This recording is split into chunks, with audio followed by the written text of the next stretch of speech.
How to care for a golden barrel cactus. The golden barrel cactus, Echinocactus grusonii, is also sometimes referred to as mother-in-law's cushion. This cactus is known for its barrel-like shape. It also has gold spines and gold-colored flowers as its name implies. Clemson University recommends this cactus for beginning gardeners. This is because golden barrel cactus plants require minimal care and only have a few basic needs. Things you'll need: potting soil, water, fertilizer, larger pot. Use fresh potting mix.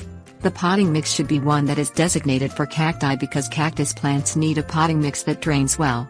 You should also have holes in the bottom of your pot to assist with the drainage. Set your golden barrel cactus outside, or in a window that receives full sun. Water your golden barrel cactus until the soil feels moist. Do not water the plant again until the soil is almost completely dried out. Golden barrel cactus plants are extremely drought tolerant and don't do well in soil that is sopping wet. Fertilize your golden barrel cactus once each month, excluding winter months, with a low nitrogen, water-soluble fertilizer. For example, a 5-10-5 fertilizer would work well. Examine your golden barrel cactus once per year to see if it needs to be transplanted to a new, larger pot. Although these plants grow slowly, they will eventually reach about 3 feet tall and 3 feet wide. A pot that can accommodate that size will be necessary.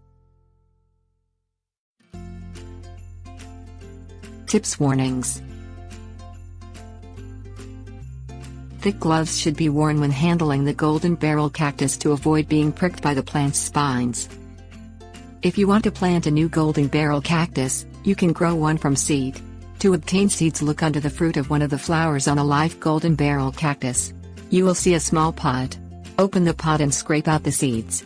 Place 2 or 3 seeds in the potting mix about 1.5 inches down. Keep your golden barrel cactus away from pets and small children. The spines are sharp and may cause injury to curious onlookers. Don't place your cactus in a chilly room or outside when temperatures are going to drop below 45 degrees Fahrenheit. Cacti require warmer temperatures to thrive.